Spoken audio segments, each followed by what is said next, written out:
Voilà, alors comme d'habitude, bienvenue pour cette séance. Nous allons aborder mon problème numéro 6, et je vous signale qu'il y en a 10 que j'ai corrigé, le problème du baccalauréat. Il s'agit de l'épreuve présentée en France en juin 2016 aux candidats. Tout ce que je vais dire aujourd'hui est déjà manuscrit à la page 1330 et le film d'aujourd'hui porte le numéro de vidéo 26. Donc, c'est le premier exercice de l'épreuve à la partie A. Je commence à lire et vous voyez, je réponds au fur et à mesure des questions. Une usine fabrique un composé électronique. Deux chaînes de fabrication sont utilisées. La chaîne A produit 40% des composants et la chaîne B produit le reste. Une partie des composants fabriqués présente un défaut qui les empêche de fonctionner à la vitesse prévue par le constructeur. En sortie de chaîne A, 20% des composants présentent ce défaut, alors qu'en sortie de chaîne B, ils ne sont que 5%. Alors, là, vous voyez, sur cet arbre, on verrait, voilà ce qui est produit par A, avec le pourcentage. Il y a 40% des produits qui sont fabriqués par A, le reste, c'est-à-dire 60%, est produit par la chaîne B. Voilà, pour les composants électroniques. Alors, ceux qui sont sortis de la chaîne A présentent des défauts à 20%, donc pas de défaut, 80%. Les composants électroniques fabriqués par la chaîne B présentent un défaut à 5%, donc ne présentent pas de défaut à 95%. Alors, une partie des composants fabriqués présente un défaut qui les empêche de fonctionner à la vitesse prévue par le constructeur. En sortie de la chaîne A, 20% des composants présentent le défaut, alors qu'en sortie de la chaîne B, ils ne sont que 5% à présenter un défaut. On choisit au hasard un composant fabriqué par l'usine. Il peut être donc sorti de la chaîne A ou de la chaîne B. On note A, l'événement, le composant provient de la chaîne A. On note B, l'événement, le composant provient de la chaîne B. On appelle S l'événement, le composant est sans défaut. Et on pourrait aussi l'appeler D bar, c'est-à-dire sans le défaut D. Première question.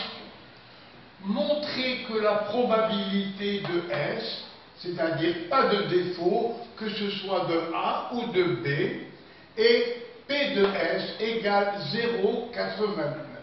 Alors, au travail. Regardons les trajets qui nous amènent à pas de défaut. Nous avons ce trajet sans défaut et celui-là. Donc, quelle est la probabilité? C'est ce trajet ou celui-là. Le ou est traduit par plus. Le voilà. Donc, probabilité pour qu'il n'y ait pas de défaut, que le composant soit sans défaut, c'est P de A et D bar plus P de B et D bar. En application numérique, bien sûr, on trouve probabilité pour que le composant soit sans défaut, si on fait la somme, ça fait 0,89, ce qu'on nous demandait de trouver.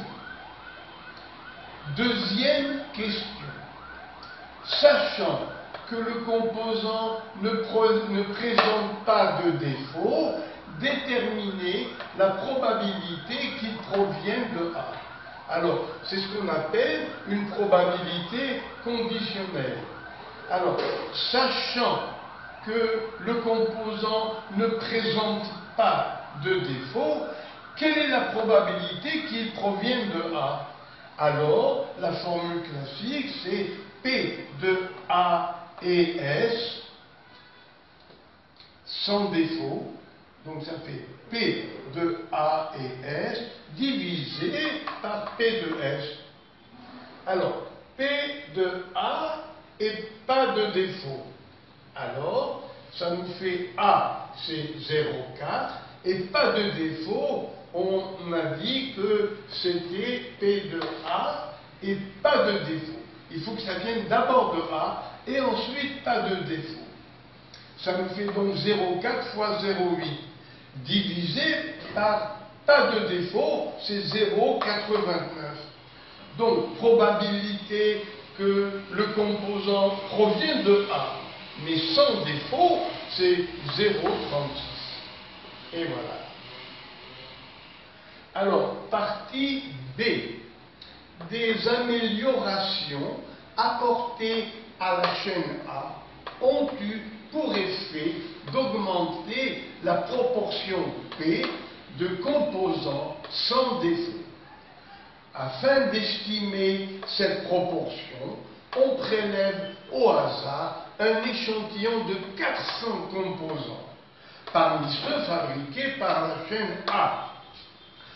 Dans cet échantillon, la fréquence observée de composants sans défaut est de 0,92. Alors, déterminer un intervalle de confiance de la proportion P au niveau de confiance de 95%. Dans un petit moment, j'expliquais que veut dire au niveau de confiance de 95%. Donc, il faut construire l'intervalle de confiance. Alors, réponse, premièrement, F, la fréquence mesurée des composants de la chaîne A sans défaut, c'est petit n sur grand N. Alors, petit n, pas de défaut.